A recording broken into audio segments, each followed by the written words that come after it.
বোন আমার, 12 বছর 15 বছর বয়সে তুমি কেন বিবাহের পূর্বে আরেকজনকে তোমার শরীর ধরতে দাও? আর যুবক ভাই আমার, কি বলিস কি তুই? এই পৃথিবী আর পৃথিবীতে যা আছে এর চেয়ে মূল্যবান হচ্ছে এই মেয়েটা। তো এরকম মূল্যবান একটা জিনিস ওর ধরে ছুঁয়ে তুই ওকে ওর মূল্য কমিয়ে দিবি? এত বড় জুলুম ওর প্রতি তোর! তুই আল্লাহকে ভয় করিস না তাই বলে এতটা কি বলিস তুই? তুই কি কারো গাড়ির গ্লাস ভাঙছিস জীবনে? না। কেন ওর লস হবে? তুই কি কোনোদিন কোনো মানুষকে ঘুষি দিছিস? না। কারণ তাহলে ও বেচারা কষ্ট পাবে। তুই কি জীবনে কারো পেটে ছুরি ঢুকাই দিছিস? না। ও মরে যাবে, তাহলে ওর ফ্যামিলি ক্ষতিগ্রস্ত, লসে পড়ে যাবে। তুই কি কারো টাকা মারছিস কোনোদিন? না। তাহলে ওর ফ্যামিলি টাকার কারণে কষ্ট পাবে। তাহলে তুই কেন তুই এত ছোট ছোট বিষয়গুলো খেয়াল রাখিস যে আরেকজনের লস হবে? তাহলে তুই এই মেয়েটার জীবনটাকে তুই কি করলি? তুই পুরো পৃথিবী আর পৃথিবীতে যা আছে সবকিছু বিক্রি করলে যে সম্পদ হবে, সবকিছু অর্জন করলে যে অর্জন হবে, এর চাইতে মূল্যবান তুই ওকে সতীত্ব থেকে বের করে নিয়ে আসলি? তুই তোর সামান্য ডিজায়ার ফুলফিল করার জন্য, যেটা আল্লাহ তোর জন্য বৈধ করেছে, কবুল বললে তোর বাপের দোষ, আল্লাহর তো দোষ না। তোর বাপের দোষ, সমাজের তো দোষ না। তোর বাপ তোকে বিয়ে করে না ভাই আমার। তোর বাপ মনে করে তুই ছোট, 18 বছর বয়স তোর বাপ মনে করে তোর বাপ 16 বছর বয়সে হস্তমৈথুন করছে, তোর 22 বছর, তুই এখনো ছোট নুনু খাস, দুধু খাস। তোর বাপের অজ্ঞতা, ইসলামের দোষ দিবি কেন তুই? এটা তোর বাপ 13 বছর বয়সে চাস্তবন জাটতবন নিয়ে পালাই গেছে, এরপরে সবাই মিলে ধরে আনছে। এরপর তোর বাপের তোর দাদারা বলছে কলিযুগ শেষ হয়ে গেছে। 20 বছর আগের কথা বলতেছি।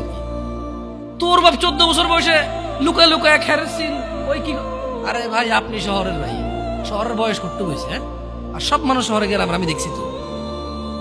ঢাকা শহর খালি হয়ে যায় কেন তাহলে ঈদে? আমারে বলিন না যে আমরা না ঢাকা শহরে থাকি, কিছু বুঝি না। হ্যাঁ, এবার বলবেন না আমাকে, আমি বাংলা পারি না, একটু পারি, এবার বলার দরকার নেই আমাকে। না, আমরা জানি আপনার সব মানুষই গ্রামের, ঢাকা শহর ঈদ হলে সব খালি হয়ে যায়, কই যায় এরা? হ্যাঁ, তো তোর বাপ ওই যে এখন কেউ বলি না যে সুপারি বাগান চেনেন না, ওই যে খেরের চিন, এগুলো বোঝেন না, বললেন না আমার যে কনটেক্সটে কথা বলার বুঝে। হ্যাঁ, তো সে গেলে তো ও বলার দরকার নেই, কেমন? আমি জানি আপনি বোঝেন না, বুঝের ভান করার দরকার নেই। আচ্ছা, তো তোর বাপে 14 বছর বয়সে এই বাঁশবাগান আশবাগানে যে জেনা লিপ্ত ছিল, তোর বয়স 25, কয় এখনো ছেলেটা বড় হয়নি। তো দোষ ইসলামের এখানে? তোর বাপের, তোর জান্নাতের প্রতি পরোয়া নেই, তোর টাকার প্রতি পরোয়া আছে।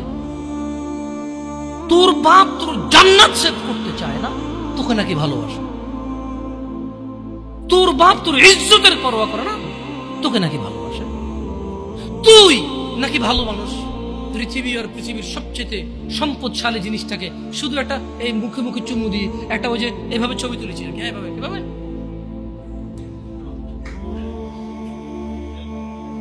এরপরে ফোল্ডার বানায়, ফোল্ডার লক করে রাখছে যাতে কেউ না জানে। এরপর ওই মায়ের বিয়ে ঠিক হয়ে গেলে ধমক দেয়, ছবি পাঠাবো একটা একটা করে। সামান্য ডিজায়ার যেটা তোর হালাল ভাবে আল্লাহ দিয়েছে, একটু সবর কর, একটু সবর কর। তুই ক্লাস 5-এ পড়তেছিস, 6-এর জন্য ওয়েট করতেছিস না? তুই ক্লাস 8-এ পড়িস ভাই আমার, ছোট পিচ্ছি সোনামণি ভাই আমার। তোকে আমি আমার মাথায় রাখি, তুই বলছিস রাগ করিস না। তুই বললে আমি না অত তো সিনেমা নাটক দেখি না, তোরাই কস, তুই বললে আপন, তাই তোরা আপন করে বলতেছি। আবার কইস না হুজুরের ব্যবহার খারাপ।